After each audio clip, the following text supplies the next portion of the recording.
handled.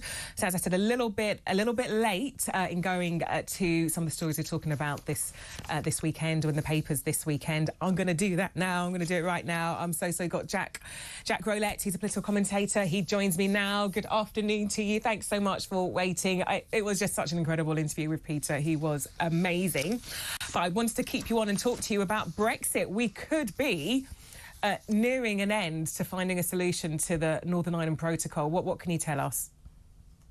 Well, we could, but I think it's important that we don't get too hasty about this. So this week, Rishi Sunak set it up as a sort of priority to finally sort out the Northern Ireland Protocol, and he's been in negotiations with Europe, and they've sort of come up with this idea of removing a lot of the routine checks on goods to Northern Ireland, but keeping the checks on goods that are going to the Republic of Ireland. So you sort of reduce all the friction that we've seen basically since we left the European Union.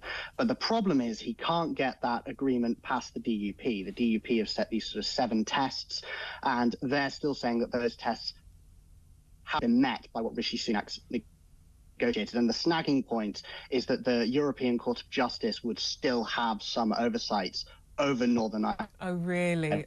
What kind of involvement would they have? Because we know what traditionally they are like when it comes to us just trying to finally reach an agreement.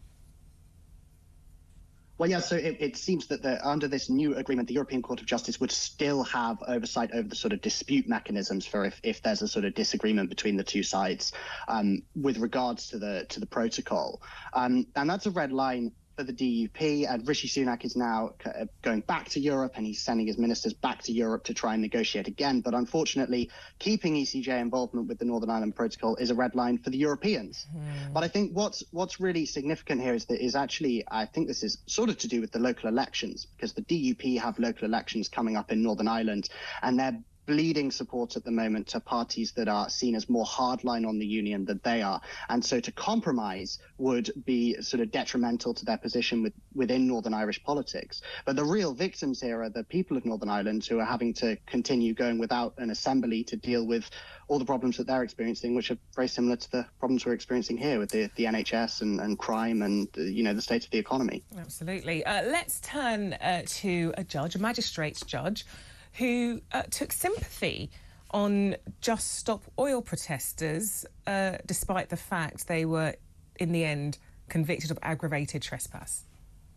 Well, once again, this story isn't what it seems initially, and actually those Just Stop Oil protesters have been rebuked by court officials for claiming that the judge sort of gave them a free moral pass on the sanctity of their actions, when in actual fact, what happened was the judge was trying to reassure a single member of the defendants who was crying that he felt he hadn't done enough to stop the sort of damage of the planet for his daughter's future, and he felt guilty about that. And the judge sort of said, you don't have anything to feel guilty about there. And actually, Just Stop Oil came out with this protest and took that to mean a sort of blanket justification of their actions. Really? Because I've got a quote here. I mean, it's from the Express paper, but the quote is, so this is District Judge Graham Wilkinson. He said, they were good people with admirable aims. Went on to say, your aims are to slow or even stop the advance of global warming, and therefore to preserve the planet, not just for generations to come, but for existing generations. No one can therefore criticise your motivations. Absolutely, but there's a difference between motivations and actions that break the law, and I think that's what we're seeing here. And I think that was why the court officials were a little annoyed, was that they were sort of acting like justice hadn't been seen to be done, really, and that the judge had accepted that their actions were fine, when actually the judge clearly drew a distinction between the motivations for their actions and the legality of the actions themselves. OK, Jack Rowlett, thank you. First of all, thank you so much for hanging around and waiting while we stayed on the Nicola Bulley missing story a little bit longer. But thanks so much for your time as well. Love to get you back. Thank you. No worries. Thank you. OK.